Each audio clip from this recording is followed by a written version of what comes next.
मिले जब राम सीता से टहलते वक्त फुलवारी राम उन्हें प्यारे लगे और सीता लगी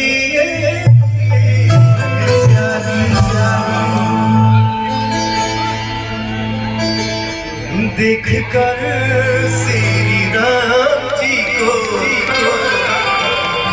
जनक नंदनी बाग में ओ खड़ी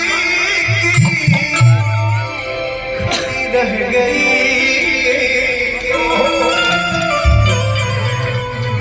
राम देखे सिया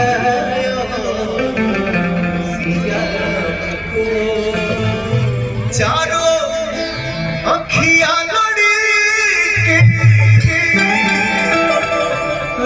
रह गई।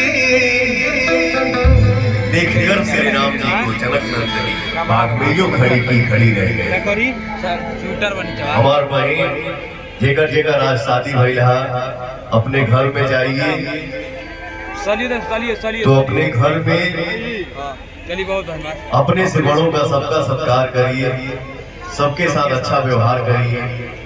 आपका भी परिवार खुश रहे, सामने वाले का भी परिवार खुश रहे। कलह नहीं करने का बेटा, ठीक है। ये भाई आप लोगों से बोल के जा रहा है, इसको फॉलो करिएगा, ठीक है। खूब खुश रहिए, पूरे परिवार के साथ हमेशा हंसते रहिए, स्वस्थ रहिए, मस्त रहिए, व्यस्त रहिए और खूब आगे बढ़िए, खूब तरक्की करिए।